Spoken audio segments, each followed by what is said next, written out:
Good afternoon, everyone, and welcome to our September webinar.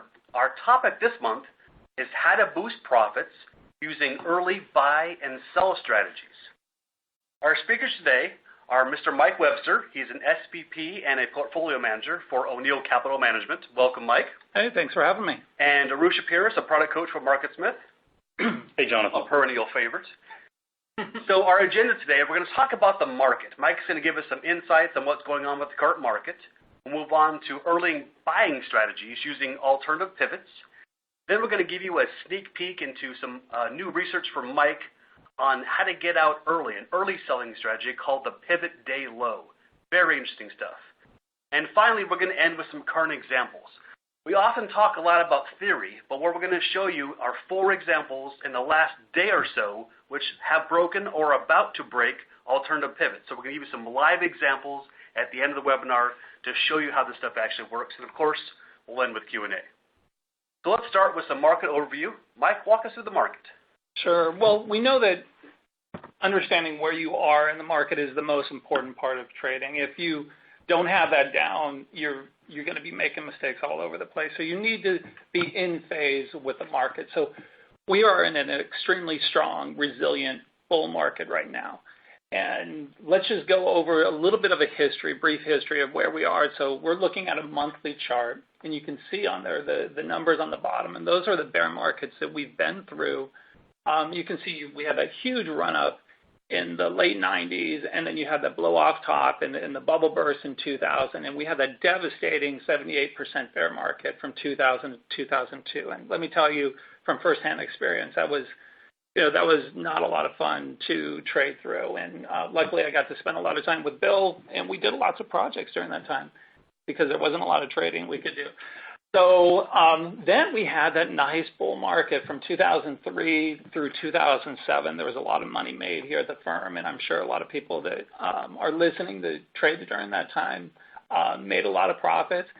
And then we had the crash from 07 to 09. Now, that was truly a crash, it was a global situation, and I think it hurt a lot of people more than the 2000-2002 bear market, because what happened is it killed all the housing as well. So everyone felt it not only in their 401ks and their trading accounts, but they felt it with their house, and that had the same psychological impact as the bubble bursting. So here, just looking at this monthly chart, we've had 2 of the worst bear markets of all time, and we're looking at them, and some of us have lived through them. And that does help, because what it does is it cleans house, and all the companies now are really lean and mean, and they got rid of anything that was dead weight, and that's why we've lifted off here. And you can see that in 2011, we went through a normal bear market. That's what they look like, is a little bit over 20%. That's the norm, 20%, 20.4%. On the NASDAQ. We prefer to look at the NASDAQ. Some people like the S&P or the Dow, but we prefer the NASDAQ here. And then this is the debatable thing. Many times you'll hear people say, you know what, we're so long in the tooth. We've been in a bull market since the bottom of 2009. This has got to end soon. I have a different take on it. I say that we really started a new bull market here in 2006. And let's go ahead and look at the weekly chart. We can. And you can see on this, it didn't quite get your 20%. We got 19.5. So if you round, we got the 20%. If you look at some of the other indices, like the Russell 2000, I think that was off 27%. Lots of other ones were off more than 20%. And Irusha, you were trading during that time frame. That felt like a bear market, didn't it? Yeah, absolutely, Mike. I remember running into you during that time, and you mentioning saying, hey, do you feel like we're in a bear market at this point? Because while the indexes were kind of all hanging in there. They were getting hit, but the stocks that we were looking at or we were in, they were getting destroyed. They were like 50% off their highs and stuff like that. And so it was kind of good to hear it from you, because it was one of the weirdest kind of environments that I've seen, where we weren't seeing it necessarily in the larger indexes, but in all the stocks that we were interested in, they were just getting decimated. Absolutely. And so that's really the feel of a bear market, when nothing's working. And that's what we lived through. So now this is fresh. This is a fresh bull market. We're just a year and a half into it. And this is the strongest environment that I've seen. Let's go to the daily on here. I'll walk you through. So we had a couple things on here that were really surprising. Now, the Brexit over in the bottom left. When we went into that vote, everyone was expecting a certain outcome. Then it was the reverse, right? There was talk about it because of the weather and the turnout, but whatever the reason, with the market hated it. They thought it was going to be the end of Europe, and then that was going to spill over to us. But it brushed it off in 2 days, and then it would bounce real fast. And then at that moment, things felt so strong. Our stocks, canceling stocks, IBD stocks, were really working well. And then, so you're making progress, and then we get close to the election, and then there's all this news, and this, we're still going through that. Someone's writing a book about, 50 reasons why she didn't win. But there's two sides to everything, and you never want to take a political bet when you look at the market. You just want to look at what is the market doing, whether you are a Republican or you're a Democrat. You're on the Trump train from day one, or you're a never Trumper. It doesn't matter. You're looking at what the market's doing. And so what happened? When the election happened, remember the futures? How were you watching what the futures were doing? The futures just blew up. Yeah. After, yeah. Because everyone was talking, if Trump gets in there, that's it. He doesn't know what he's doing. He's a crazy man, and this market is going to roll over. Yep. But the market knows better. It's whether you're pro-Trump or against Trump, doesn't matter. The market knows. And so the market was able to figure out, for whatever reason, maybe it's a tax plan, maybe it's something else that we don't even know about, that, we were just in a very strong market. And to add one thing there, I think this emphasizes flexibility. Yeah. Right? You have to be able to kind of adjust with that environment and just not have a single point of view. Absolutely. What does Bill say? Bend with the wind? Bend like a tree in the wind. Bend like a tree in the wind. Yeah, he told me that once. That's a whole different story. And we have an hour. So let's blow up this recent correction we went through. So this is a 4.4% correction. It felt worse than that with certain stocks, but it started off there at the end of July when, the Senate couldn't do what they've been saying they were going to do for 7 years. Repeal, replace, and get in there. We win everything, and they can't do anything. So the market didn't like that, because then it was like, oh, if they can't do this, and how are they going to do anything else? So market doesn't like uncertainty. But it was able to work itself out. But we had a lot of other news coming through with that. We've had hurricanes. We've had, what happened in Charlottesville. But even scarier, we had what's going on in North Korea. And that's what you're always looking for, that key news item. And there was a huge tell in the marketplace. Now just, think through. We had Trump going out there saying the fire and fury comment, and the market did not like it. Everyone was scared because you have this crazy guy over in North Korea, Rocket Man, and we don't know what he's going to do. And then you've got Trump, and most people don't, really trust him either. So now we could have a huge war, and that's really, really scary. And then what does he do?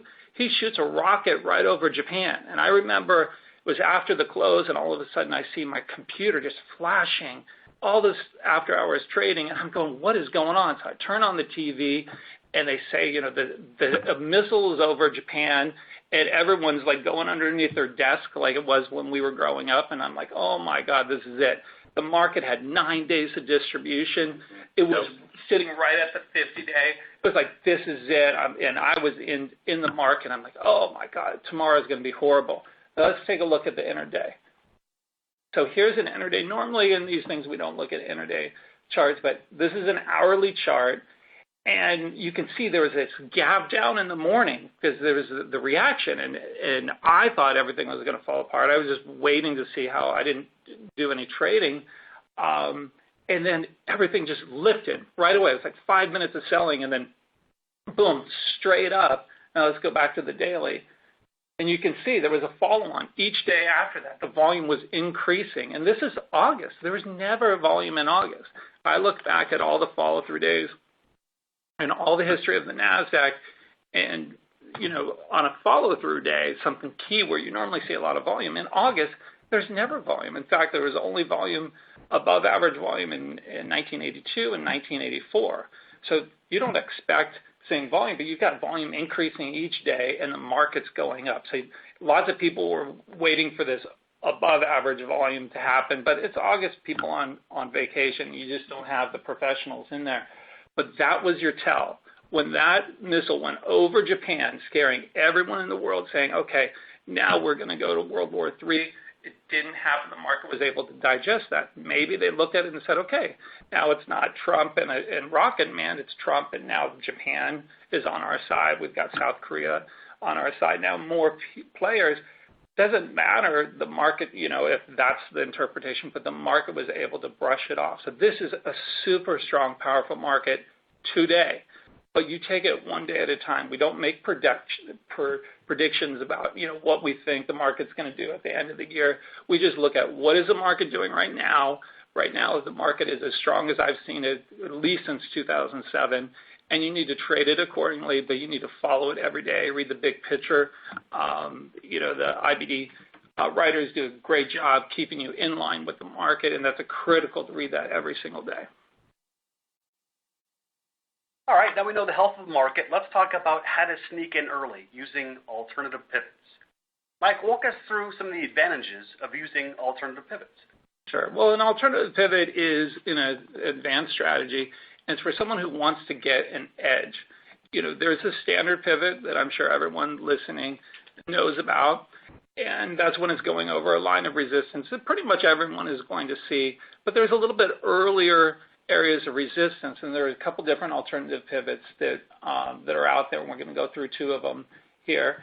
And so what advantage it gives you is it gets you in at a lower cost basis, right? That allows you to sit through some shakeouts along the way, allows you to pyramid into a position, and it also ultimately gives you a larger gain or a smaller loss in the end because you have a lower cost basis.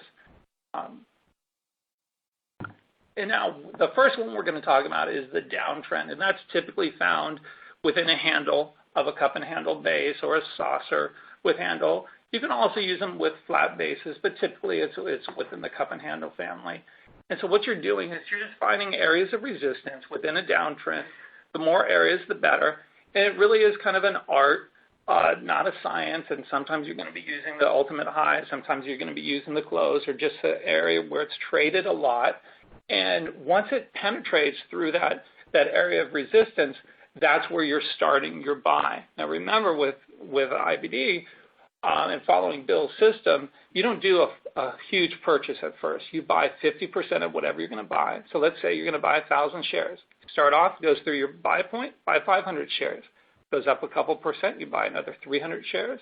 Goes up some more, buy the last 200. So we call it a 50, 30, 20. So 50%, 30%, 20%, always averaging up. So this gives you that edge. So you can buy it first at the alternative. As it goes through your standard pivot, you're doing the rest of your buys. Now, the key with this is not as obvious. Now, everyone's not seeing it. It's not at fresh new highs. So you're not always going to get the volume that you would really want to see with a normal breakout. And keep in mind that the slope can't be too steep. And you should really study this quite a bit before you put it into practice because there is an art to it. But let's go through some examples. Okay. Here's Home Depot, Mike. So, why don't you walk through this one? All right, this is a classic one from 1991. All the rest of our examples, with the exception of one, are going to be brand new current examples. But this is one of my favorites, so I wanted to bring it along. And this is the beginning of a massive move in Home Depot. And you can clearly see as you start with the handle there at 41 and you draw a line and you just match along the peaks there in that handle, as it goes through there, that's where you're buying that. You don't have to wait for it to cross 41 for your initial purchase. So you can see that's a huge head start. You're in there, you're buying it, and you're expecting that stock to move higher. If it were to back away, then you have to start exiting that position. But you're expecting this. You're anticipating a true breakout, and so this is your alternative pivot, and that's the way Bill taught me how to trade, and I've seen a million of his marked up charts, and this is the way we really do it in-house. So you're buying it there as it goes through that downtrend, right? You buy your 50% of your position. As it moves up 2%, you buy another 30%, and then as it goes through that 41, then you're following it up. So now you've got your full position at a really low cost basis. That's going to give you that edge, and you're not going to be shaken out as easily, right? And that's the key thing. You don't want to be shaken out. We're all shaken out. Irusha, do you ever get shaken out? Unfortunately, that's one of my specialties, Mike. Jonathan? Absolutely. All right, so we're all getting shaken up. So we're trying to avoid that. So let's move forward. Okay, 10-cent holdings. Now, here is a current example in February of this year, and you can see a cup with handle forming. Now, pattern recognition is picking up a cup with handle here, and you can see it's a stage 2, and the pivot is 2694. Okay, so that's your standard pivot, and so we're going to walk through, and you're going to get familiar with these terms that we're talking about, but the normal kind of breakout, we're looking for 2694 as your standard pivot. Some people may not be familiar with these charts. These are all MarketSmith charts. And tell me a little bit about this pattern recognition. Is it available on all charts? Yeah, so with pattern recognition, it's all computer generated. Mike was heavily involved with developing this for over 10 years, Mike? You were working on this project here. A lot of weekends. A lot of weekends, too. My kids. But it's pretty incredible because the algorithm is going to instantly analyze a stock on a daily or weekly basis and just draw these patterns. And so you're going to be able to analyze like an expert right here. And so you can just see it. We just hover our mouse over it. Stage 2, pivot, that's the buy area, 2694, and it's going to give all this extra data too. Now here's the downtrend line. Okay, this is what Mike is talking about with the alternative pivot. And so we're going to blow it up here. And so notice we're connecting the peaks of that handle just to get a little bit earlier into it. Remember, we get a little bit of an edge, our average cost is a little bit lower, and in the end, that can make all the difference. Yeah, so when you get a chance, go back and study these slides and maybe watch this again because at first glance, you might think to draw the line similar to what we did with the Home Depot, which would mean that we would take it from the absolute peak of the handle on down, and that would be too steep, honestly. So you can see that we're starting our line with the day after the peak in the handle. And so really it's a visual thing. It's something where you're looking and you're seeing, okay, where is the resistance area? Because that's what you're wanting. An alternative pivot is just a line of resistance that it's passing. So as it's going through there, that's where you're buying it. So draw these on a lot of charts and look over the past year and get an edge that way. Yeah, and to add something else, Mike has taught us all of this, me and the rest of the MarketSmith coaches, these kind of entry points, and just kind of a personal experience, really over the summer when we had all of this volatility and all this bad news, over the last couple of weeks we've seen a number of these kind of alternative entry points, and it's helped me personally just get that average cost in there. So, and also some of our coaches out there. So they all know about this, right? They can call and talk to them about it? Exactly, yeah. So that's one of the nice things. We're all using the strategy in-house. We've been using it for a while now, so you can actually give them a call and learn from their experience. Let's watch how this breaks out. So you can see it penetrated through that downtrend, and that's where you're buying it. Now, with this particular example, you happen to get volume in there, but remember, as you're not always going to get that volume, and the standard around here is that you like to see volume 50% more than the average volume, but with this, you're not always going to get that. And let's see what happens the next day. So you can see that you get a nice gap up, so you already have your low-cost basis stock. You're following it up, and notice that little blue zone that we have there. That's a key, what we call a key price range. It's just a term to mean that's the area you want to buy the stock. You don't want to buy a stock too far extended from the pivot. So we shade that little blue area from the pivot up to 5%, so then you can know right away that, hey, look, this is the area where I want to buy it. And then if you look at the bottom there, from 5 to 8% from the pivot, we shade that pink. Because down there, not a good thing. You don't want pink, you want blue, right? And that's where we'll be cutting our losses if this doesn't work. Yep, we're going to talk about that at the end, right? Yep. And so you can see here on the weekly chart, 10 cents has had a great year, right? It's up 64% in 34 weeks, and that earlier entry point just allowed you to get in with a little bit lower average cost, hold a little bit longer, and a number of people will still be in it at that point too. That's a monster. Yeah. Ferrari, a new issue. And so this is back in September 2016, building this big cup with handle. And so you can see your alternative pivot right there. Nice downtrend line. Now here, this is where you can draw a trend line. You can actually set alerts using MarketSmith with the trend line to get that alert when it breaks that. But you're getting that alternative pivot, and around $49, you're ahead of that $50.09 normal standard pivot. You can see, again, it has a nice gap up there, so having that lower cost basis makes it really easy to do those follow-up buys. And sometimes if you get a big gap up, you almost have to do that the 30 and the 20% right away. So a very nice, solid breakout. You could see, several months later how far it's gone, and you can see the green area there, the key price range, the green shaded area. That's 20 to 25% from the pivot. So lots of times you just want to book your profits at 20 to 25%, unless it's something unique or a recent new issue or it's Ferrari. Yes, who doesn't like a Ferrari, right? Right, exactly. A huge brand name. My favorite part of this example is you can see, because we got in early with our alternative pivot, we never came back into that range. If you bought at the standard pivot, it came back in and tested, made you nervous. Because we got in early, we had that extra cushion, and therefore we had a lot more confidence in the stock, a lot more conviction. Yeah, exactly, Jonathan. And there you've got the weekly chart, and you can see it gave you all those great areas to add along the way as it was bouncing along the 50 days. So that was a great pyramiding stock. All right, so now prior resistance. We just went through the downtrend. This is in the same family. It's all the same advantages of getting in early. And this is just you're looking for an area of resistance. Many times this is going to be a flat base. Sometimes it's going to be within a handle. And so you're just looking for that ceiling. We like to think of a resistance as a ceiling and support as a floor. So stock runs up, kind of hits the ceiling, hits some sort of level, can't get through. It just needs some time, so it backs away and it comes down. You don't buy it anticipating it going through that resistance. You want to make sure that it proves itself. It can go through that ceiling and make that ceiling now a floor. And so you don't have to wait for the all-time high, or you don't have to wait for the standard pivot. You're getting in early. And let's go ahead and take a look at a classic case. This is Chrysler back in 1962. I love this. Could talk about it for 2 hours, but I don't think I'm allowed to. Bill bought this.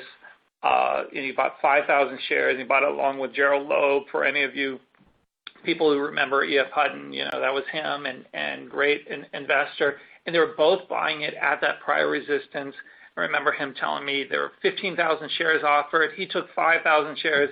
Years later, he found out that Loeb took another 5,000 shares, and we think we know who took the other one. So, they were all buying it using this prior resistance. So what were they seeing?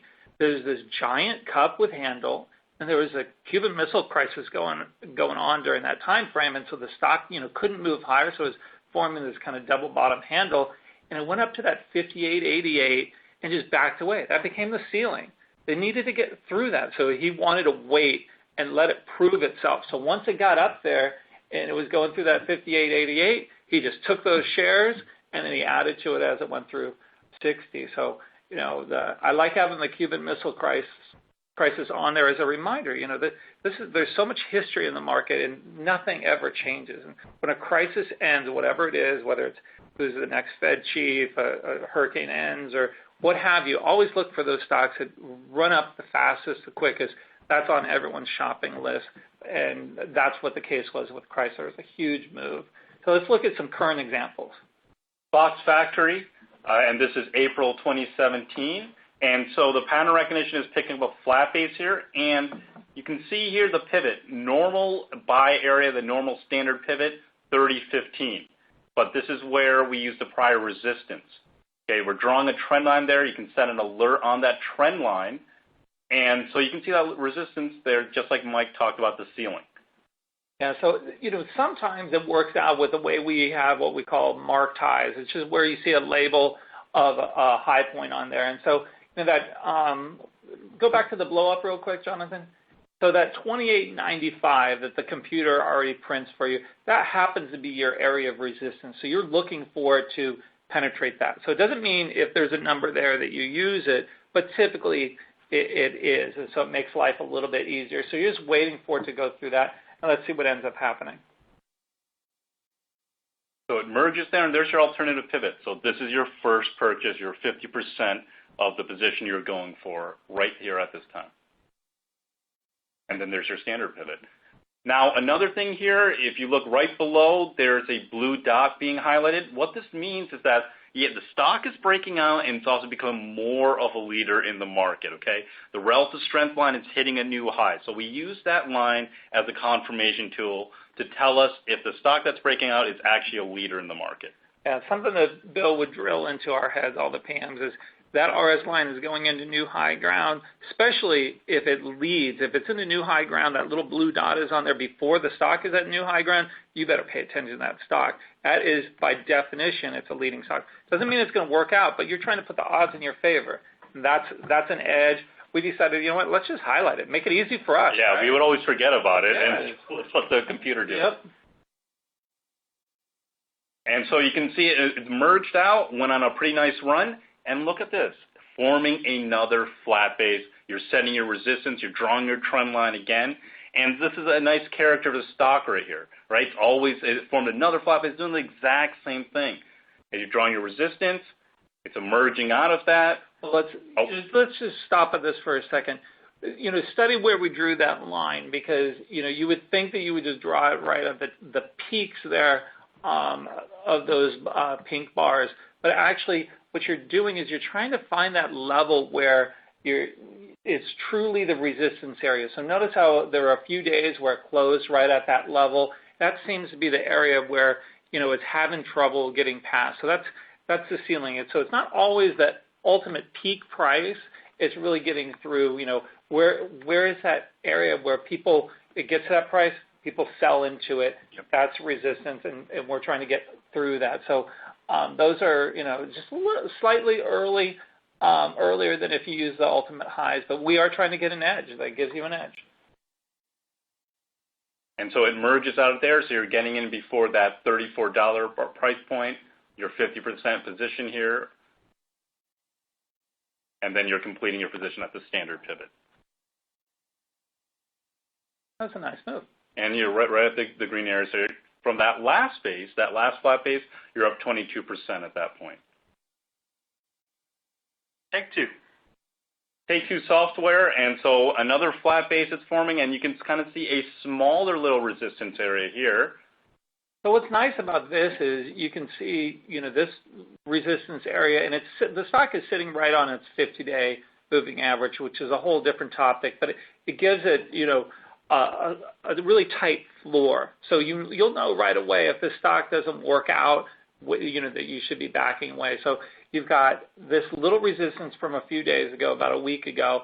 Then you also, the little 59.73, as it goes through that, you can be adding. As it goes through the 59.96, all those levels where it was little different ceilings on there. So you can add at each one of those until you get your full position. You'll probably have your full position right as it's passing the standard pivot of the 60-20. Yep. And so there's your alternative pivot, and then your standard pivot. And notice the blue line again appearing. And take two. These guys make the Grand Theft Auto game, and so obviously a very, very popular video game out there. Should we go a little bit further? As long as they don't steal my car. That's true. I mean, take a look at where it caught this. Right, the market. This is back when the market was working really well. And take two, breaking out the normal kind of flat base, and look how much higher it is at this point. You know, it comes back in, finds support off the 50, forms another cup, and then it's taking off again. So sometimes, you know, you assume that you might have missed out on a stock, but you know, you always want to keep the very best ones on your watch list. Camping World Holdings, IPO based now. Okay, so we all know that IPO bases, they're early, they're these initial bases, but what's the biggest thing? They're volatile, right? So this is where it can really help out. You can see the pattern recognition highlighting IPO base. That normal pivot is 24.35. Okay, so we're pretty far away from that point, but now take a look at the resistance area here, 23.03. Okay, so you want to talk about getting an edge.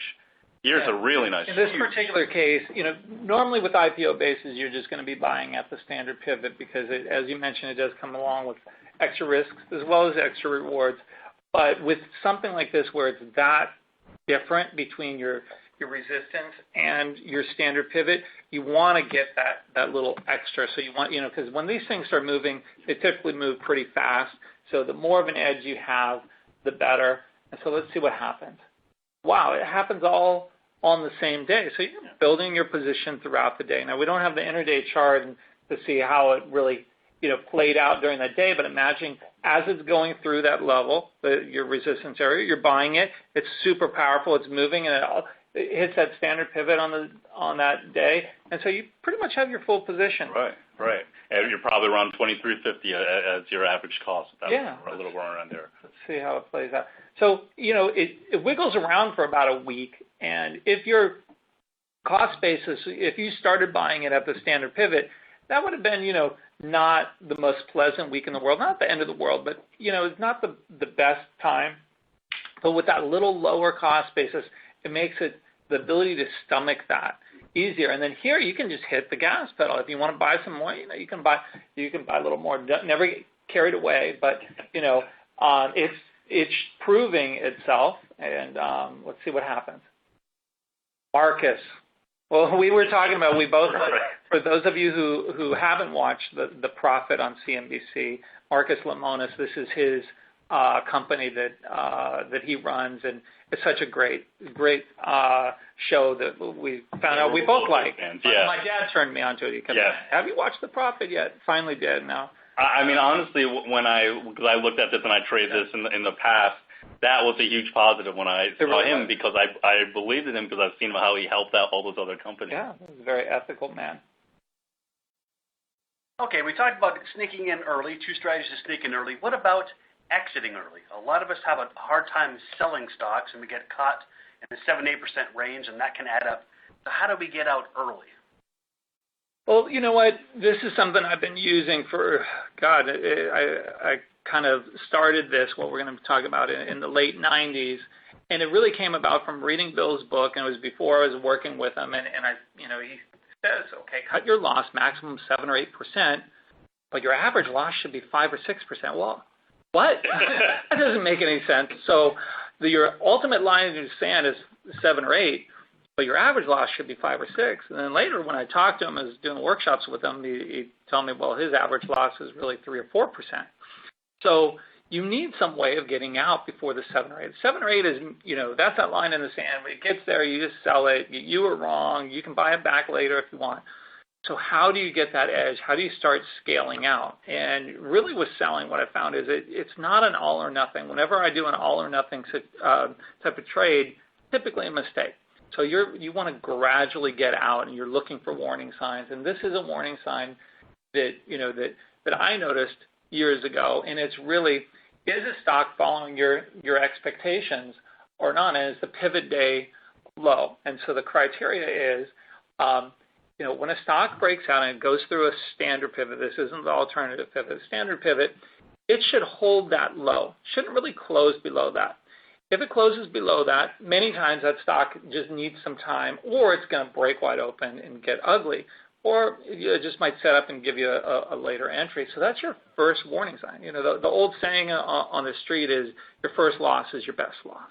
There's a million sayings out there about taking your losses quickly. If you read any trading book, cut your losses fast, cut your losses fast. But you want to have a logical way of doing it. Use the chart as your guide. So we're using the low of the day that it breaks out. If it closes below that, we're going to start selling, maybe 10%, maybe 30%, maybe 50%. We're going to look at some examples. And volume isn't critical. Sometimes you'll have high volume, sometimes you won't, but this is playing defense. So first case study, these are stocks that did not test the pivot day low and how they react. Our first one is Fizz. Okay, so National Beverage Corporation, you can see it breaking out of this big cup, and a very powerful breakout too. I think this was a breakaway gap at this point, and you can see it going in the blue area. And so immediately at this point, what you're doing is you're setting an alert, a price alert, at the pivot day low. And so typing in the low of that day was 61.55, you're right-clicking, send an alert, and a lot of times, just write a note. Hey, this is if it crosses that 61.55, you're going to get an email. You're going to get an alert saying, hey, Fizz is crossing the pivot day low. Yeah, and this is only available in MarketSmith, correct? That's right. Yeah, and now keep in mind with this, you want to wait for the close, but that's why it's critical to have these alerts so you can be prepared and say, okay, if it hits through that alert, I'm going to be in front of my PC or in front of my laptop or what have you before that close so I can see how it's acting and sell some if necessary. So let's see what happens with this one. Well, that's easy. I know, yeah. I mean, they're all like that. Let's go on. Any questions? Unfortunately, they're not all like this, but this is what you hope for. And notice that little flag up there. I can't even tell what number that is. That's 31%. Yep. So that came from a Bill comment. He said your best stocks are those ones that right out the gate, they go up 20% or more within 3 weeks. So we're trying to make the computer work for us. So we just took the pattern record and said, okay, if it goes through the pivot, goes up 20% or more in 3 weeks, we're going to just put a flag on there. We're going to put the number and say, hey, pay attention to me. This might be a big winner. Let's see what happens with this. It worked out with this one. So that was I didn't participate in this. I was asleep on the switch on this one. But look, it was a beautiful move. And those people who were waiting for that pullback, well, it didn't happen. That never came. Applied Optoelectronics, AAOI, probably a lot of you on the call recognize this one. This is early January of 2017. So right at the beginning of the year, one of the first stocks that breaks out. Out of a double bottom, the pattern recognition picks it up here. This is actually a breakaway gap. And you're putting the low right at that, the low of that pivot day right there. And also, so not only do you have this really powerful breakout, you have the teardrop right there. You have the parachute. What this is signifying is this is the highest volume day since the first stage breakout at this point. So it's a massive, massive volume day. This is exactly what we're always looking for, Mike, right? You're looking for the most powerful breakouts, the ones that you're immediately up on, you're in the green, because a lot of times those are your best winners. This is about as important as it gets, yeah. A huge move. Notice it's up over 30% on that day. So let's look at the next day. And I think we have a blow-up of this. Now, this is really important to note. Up in the top right-hand corner, you can see it was down 5.5% on the day. That's why we're using the chart as our guide. Okay, the 7% from what you caught, if you paid, at the close of the prior day, if you're down 7%, you got to sell it. But let's assume that you're getting it as it was going through the pivot area. You're looking at this, you're looking at your screen going, it's down 5.5% on massive volume, but you want to put it in context. Where is it in relationship to the low of the pivot day? It's nowhere near that low. So you're saying, okay, this doesn't feel good. I gave it back a lot of my profits from yesterday. You know what? It's acting normal. It's, went up 30%. Giving it back 5% is not a big deal. Right. 5% never feels good, but in the context, it's absolutely normal. And if you can see the volume down there, the volume is less than the prior day, and that's key as well. So it's acting completely normal. So let's see what happens with this. Again, we see the little flag there. Has a nice move up. And after that day that we highlighted, that 5% down day, it doesn't even come close to that 50. It looks like nothing, right? Yeah. Exactly. And then it didn't end well. And, we know when you're playing with fire, eventually, you can have some situations like that where it doesn't end well, and that's earnings for you. Yeah, but, $27 up to $120.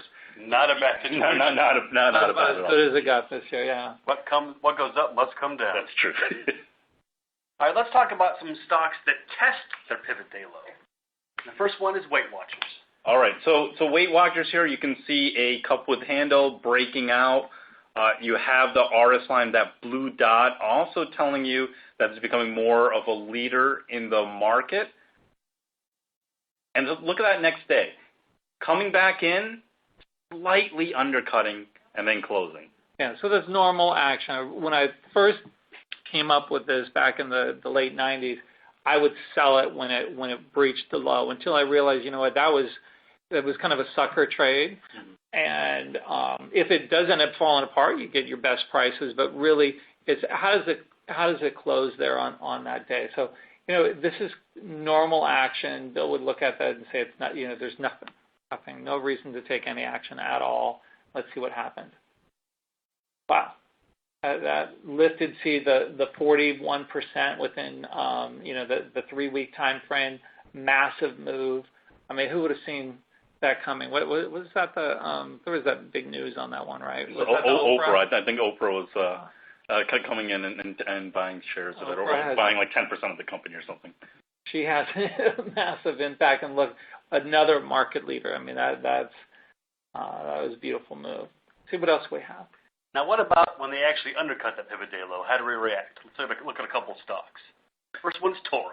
So here's Toro, and you can see we've labeled the pivot day, and we put the price alert right there, the line. And so this one, it actually closes below that line. Yeah, so now your question is really assessing and saying, how bad is it? Is it bad enough to blow out your entire position? Well, let me tell you, the stock goes down a lot. But what the information we have at this point, no, it's not enough to do anything other than trim your position. You're backing off. This is going to be your first loss. It's going to be your best loss. But so you're going to just sell maybe a third of it, maybe a quarter of what you've bought so far. And you probably have only done one buy at this point. So you haven't bought that much, and you're starting to scale out, and you want to give it some room to see what happens. Well, there you go. You're right. Tell you? Wow, I'm a genius. So, of course, at this point, you're not even down 7%. You can see that pink area, that's 5 to 8% from your pivot.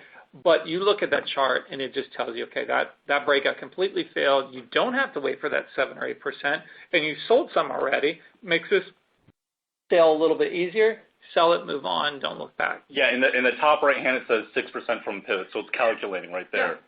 Yeah. We try to once we built the code for the pattern rec, we wanted to put on as many bells and whistles to make life easy for all of us and the users of MarketSmith. So then it got really ugly, and what happens is a lot of people early on in their trading, they don't like selling and taking that loss, but you know what? They can get really ugly like that. Yeah, it's a lot harder to recover from this loss. Yeah.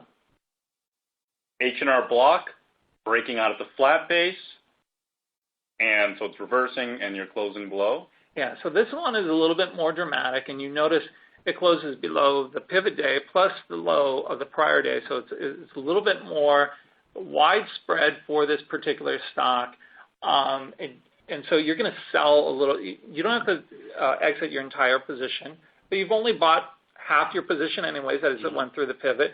So now you're probably selling half of that. So you're sitting with a quarter position. Not going to do that much damage to you. And, H&R Block, it's hard when you've got, Trump in there and he has this agenda that he wants to be able to just, put them out of business, right? So, but let's see what happens. And then you can see up in the top right-hand corner the comment that you'd mentioned before. Right. That got ugly. But you would have exited, you would have had a tiny position. Again, why would we average up and scale out? Yeah, in the end, limiting these kind of portfolio-destroying losses can be the reason why you have a good year or a bad, right? Yeah, and psychologically, too, if you're keeping your losses small, it helps you. And it's all a psychological game. Yep. That's what we're doing. All right, let's put it all together now. Let's look at a recent example of where we can use alternative entries and exits and see how it affects our portfolio. So we're going to walk through Electronic Arts, or EA. Okay, so you can see Electronic Arts forming a cup with a handle here. And there's your prior resistance. We're drawing a trend line right there. We're setting an alert at it. And then it breaks through there, and so there's your initial buy through the alternative pivot. And then your standard pivot, you're completing your position. Now, since this is also when you're breaking out, that's your first day, you're setting your pivot point low here.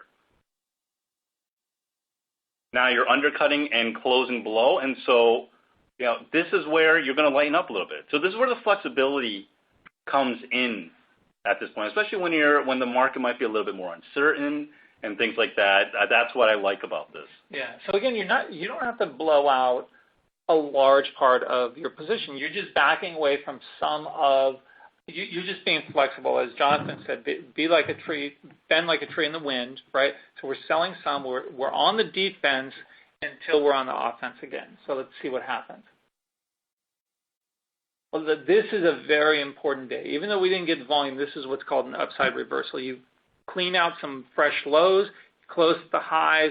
It's a great way to look at a chart and say, okay, this stock should move higher from here. Otherwise, there's something wrong. So now our new low that we're really paying attention to is that low there. So it should move higher, and let's see if it does. Now, at this point, if I got shaken out of some of those shares, considering if I like this company, I'm buying my shares back at this point because it's crossed the pivot again. It's trying to break out again. So I'm like, okay, let me just start to buy back some of those shares that I gave up as it undercut the pivot day low. And that's certainly a way to approach it. I want to wait for a little bit more strength. I'm probably going to wait for another update, preferably one that goes over the high set about a week ago.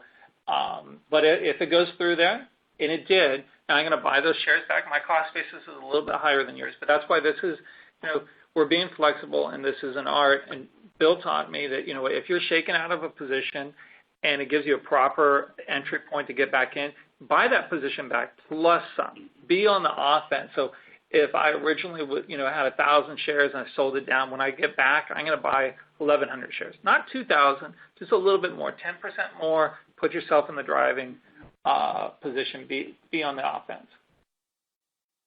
And now it moves up pretty nicely. It forms another flat base and gives you a little bit earlier entry point here, breaking through that 90 level, a little bit before that 91 level of the standard 91 standard breakout. And then there's your standard pivot. And once again, you're putting your pivot day low. And in this case, it didn't breach it, right? So this one, now you've scaled in. Now you haven't gotten a reason to lighten up at all, and it's quite a bit higher at this point. So this is, you're listening to the market. This is a good example of just listening to the market and the stock. Here's a question from Kareem.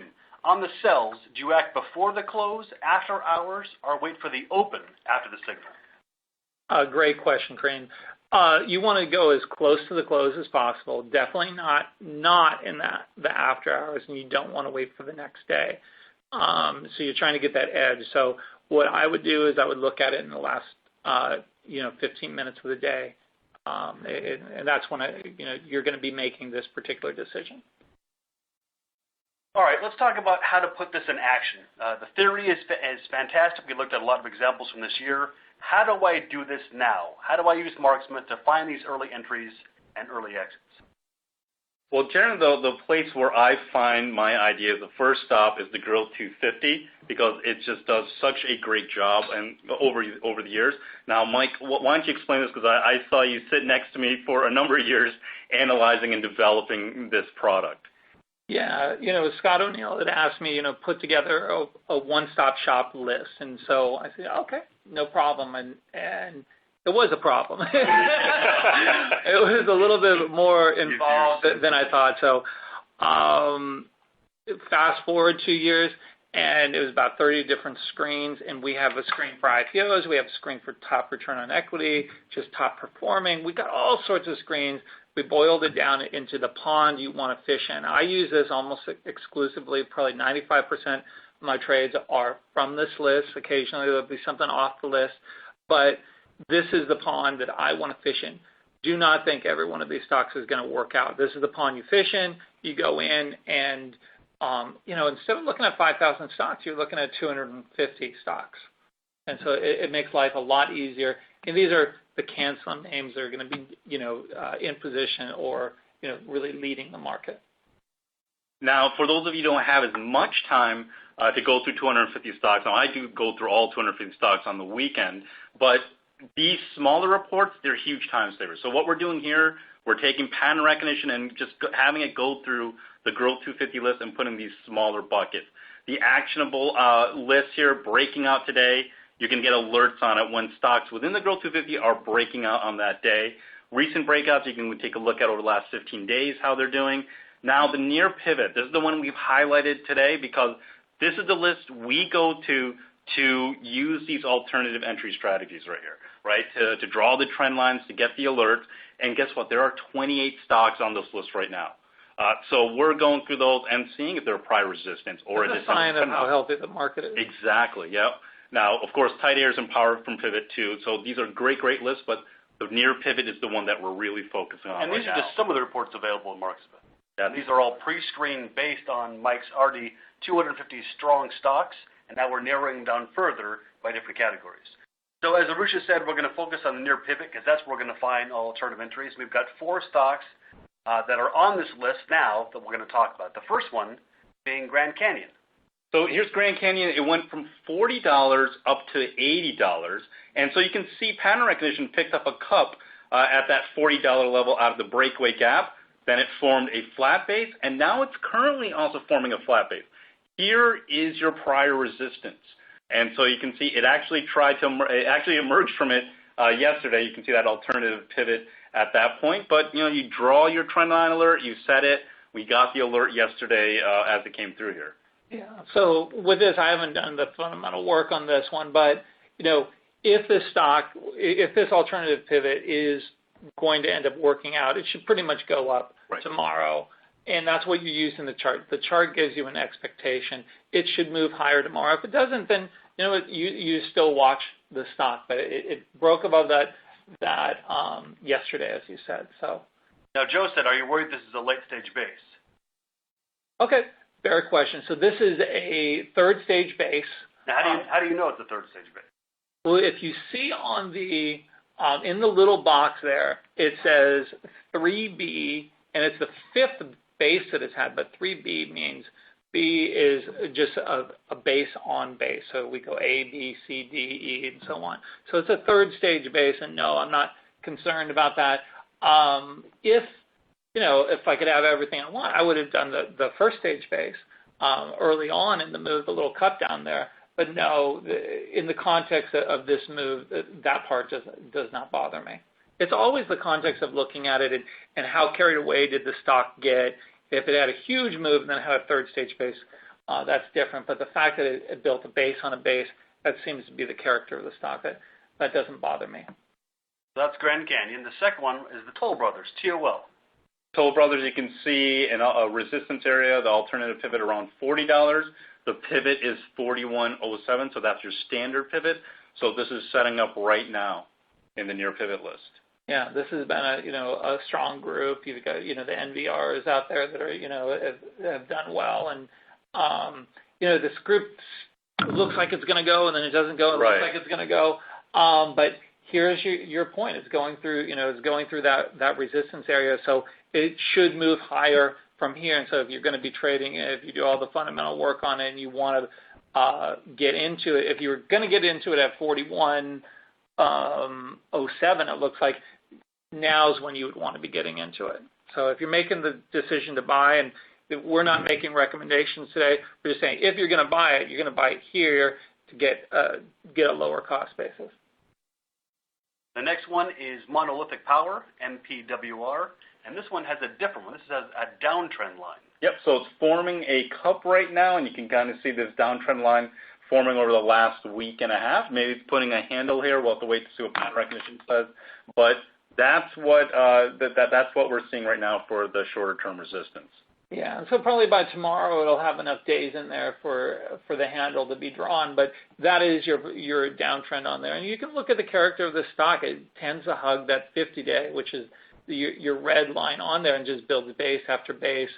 So you would expect the character of the stock, to move higher, but probably not substantially right away, unless the character is changing. But it's certainly been a nice steady trader throughout the year.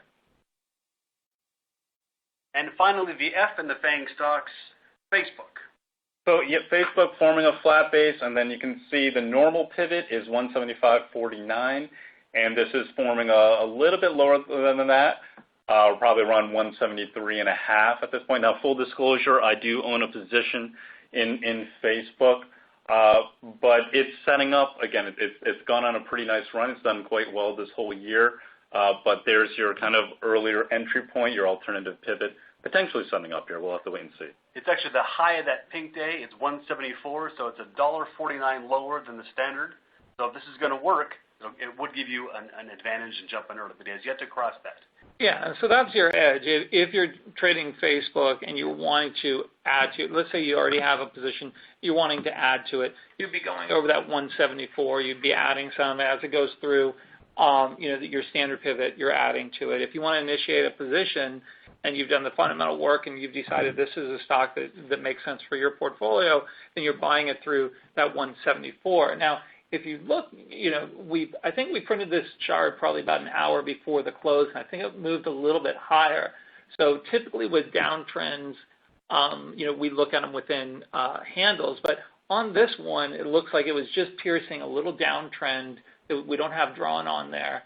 And so really at the close, you could have been initiating some of a position, expecting it to go through 174 where you're buying some more, and through the highs where you're adding some more. I don't have a position currently in this, but if I were trading it, that's how I'd handle this position. So for those who are not currently MarketSmith subscribers and have missed out on all of this unbelievable research of this powerful platform, we have an offer for you. If you want to take a 4-week trial, it's just $29.95, and that gives you access to the Growth 50 stock list Mike talked about, which we screened the 4 ideas from. It's going to give you the pattern recognition on every stock in the database. You're going to get stock charts with all the fundamental and technical data, pre-screen reports, screening tools, and probably most importantly, access to the product coaches. Now, Irusha, you're a product coach. Tell us benefits. Well, it's nice to get through that learning curve a lot quicker, and so you can always set up times with us by just right on the website. And we're going to give you a phone call, show you our screen, show you how to use MarketSmith nice and easy. Really show you how we use MarketSmith. And that's that's what it comes down to. We're using MarketSmith day and night here. And so we'll show you how to set alerts, how to understand these early buy and sell points, how we use pattern recognition, and of course the Growth 250, how we incorporate that into our routine. So all of us at MarketSmith, we all trade.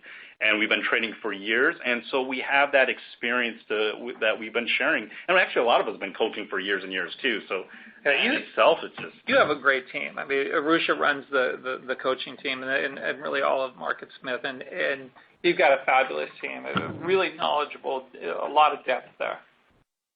So if you want to take advantage of the offer, it's www.investors.com/MS4weeks, or give us a call, 800-452-4422. to take advantage of the special offer, $29 for a 4-week trial. Let's see if we have any good questions. A lot of people are saying, good show, I'm Marty's subscriber.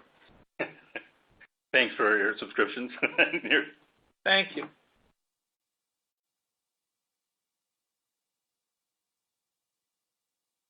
How do I identify stocks which are early? There's thousands of stocks out there. How do I identify which stocks might have an early buy? This came from Jag Suri. Well, I think we pretty much, handle that. If you're looking for an early buy, I would start with the Growth 250. That's going to be your easiest way of doing it. If you want to do it the hard way, that's fine too. You can build screens, and I'm a screen junkie, and you can call the coaches, and they can walk you through. And I think they have some of my old screens. I'm sure they would share them with you guys. And screening is something fun, and everyone should learn to do it. But if you don't want to dedicate the time to it, just use the Growth 250, layer the pattern rec on there, and go through the stocks that are in the near pivot. It's only, what did you say, 20? There's 28 now. Yeah, honestly, I have probably over 100 screens or whatever in MarketSmith. But once Mike developed the Growth 250, I don't run any of those screens because I learned that Mike screens always find the stocks earlier than my screens ever did. So I use the Growth 250. I use that near pivot.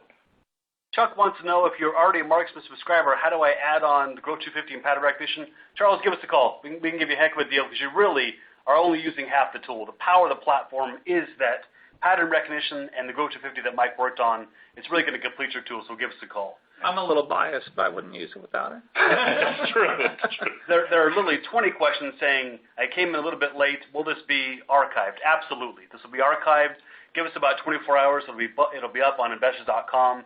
And I recommend you watch it more than once. I had the benefit of helping build it, and I've seen it 100 times, and I will definitely go back and watch it again because there's really very valuable information here on sneaking in early, and I think more importantly, how to sneak out early, to not have bad losses and keep your capital.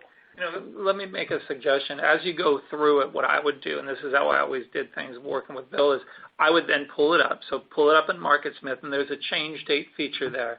And then just go ahead and do that change date and look at it, study it, and always ask yourself, how would you handle it? So I'm showing you how I would handle it. You might have a little bit of a twist on it, and if so, that's fine. Just test it out. We have a question here with MarketSmith about the basis and limiting it by like a first stage base, stuff like that. Within the near pivot, within the recent breakouts of those lists, we actually have a column header that will tell you what stage base it's in. So they're exclusive to those lists, okay?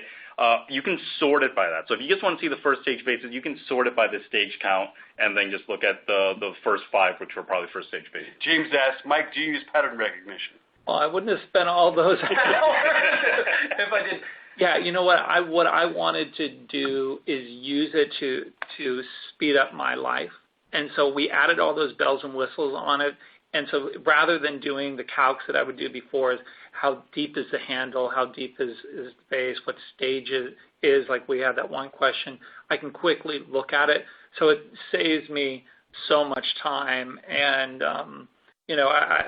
I use it all day long. Yeah, I don't think anyone realizes how many hours Mike spent on both of these products. He gave a lot to develop these things. Well, that part of the question is Mike is using a product that you can get for $29.95 to manage in-house money for Bill O'Neill. So that tells you how powerful the platform really is. So yep. With that, we appreciate your time. We are 2 minutes over, so this will be archived. Thank you for your time. Thank you, Mike, and thank you, Irusha, for building this. It was very educational. And have a good afternoon. Happy investing.